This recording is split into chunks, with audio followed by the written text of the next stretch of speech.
రాష్ట్రంలో ఉన్న పాలిటెక్నిక్ విద్యార్థులు ఉద్యమ బాట పట్టినరు.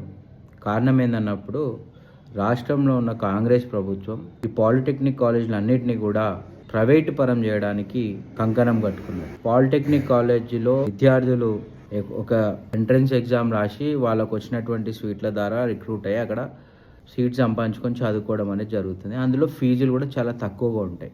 తిప్పి కొడితే సంవత్సరంలో ఒక 6 నుంచి 8,000 మధ్యలోనే బహుశా 10,000 వరకు ఫీజులు ఉంటుండొచ్చు ఒక సెమిస్టర్కి. కానీ ఈ పీపీపీ మాడ్యూల్ని తీసుకొచ్చినప్పుడు అసలు ఈ పీపీపీ మాడ్యూల్లో ఫీజులు ఏ విధంగా ఉంటాయి, అసలు ఈ పాలిటెక్నిక్ చదువుతున్న విద్యార్థుల భవిష్యత్తు ఏంది, వీళ్ళు పాలిటెక్నిక్ చేసిన తర్వాత వాళ్ళకి సంబంధించిన బ్రాంచ్లో ఇంజనీరింగ్ సెకండ్ ఇయర్లో వెళ్ళడానికి స్కోప్ ఉండేది. ఇప్పుడు ఏంటంటే యంగ్ ఇండియా స్కిల్ యూనివర్సిటీలో దీన్ని కలుపుతామంటున్నారు. దీన్ని కేవలం అంటే స్కిల్ డెవలప్ చేస్తాము, కంపెనీలకు ఏ విధంగా కావాలో అలాంటి మ్యాన్ పవర్ని తయారు చేయడానికి ఈ స్కిల్ యూనివర్సిటీ అనేది ఏర్పడుతుంది ఆల్రెడీ.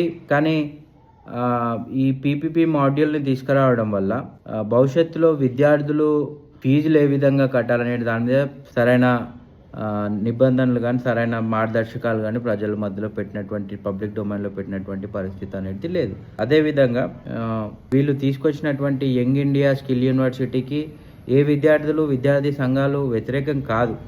కానీ పాలిటెక్నిక్ విద్యను ధ్వంసం చేసి ఇంకొక దాన్ని ప్రవేశపెట్టడం అనేది కరెక్ట్ కాదు. కావాలంటే ఇంకొక సపరేట్ కోర్స్ పెట్టండి దానికి. రెడీ టు ఇప్పుడు మ్యాన్ పవర్ తయారు చేయడానికి కాలేజీలకు కావాలనుకుంటే చాలా ఇప్పుడు డిగ్రీలు అయిపోయినటువంటి విద్యార్థులు చాలామంది ఉన్నారు, వాళ్ళకి నేర్పించండి స్కిల్స్.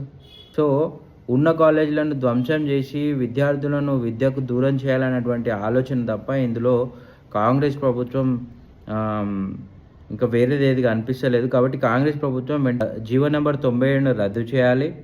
అదేవిధంగా ఏదైతే విద్యార్థులకు వాళ్ళ హక్కులు ఏవైతే ఉన్నాయో, వాళ్ళు ఏదైతే దేని గురించి అయితే పోరాడుతున్నారో వాటన్నిటిని ఫుల్ఫిల్ చేయాలనేది మేము డిమాండ్ చేస్తూ ఉన్నాం. దీనికి ఏఎఫ్డిఎస్ రాష్ట్ర కమిటీ పక్షాన ఏఎఫ్డిఎస్ విద్యార్థులకు అండగా ఉంటుందని వారికి సానుభూతి తెలియజేస్తూ ఉన్నాం. Thank you.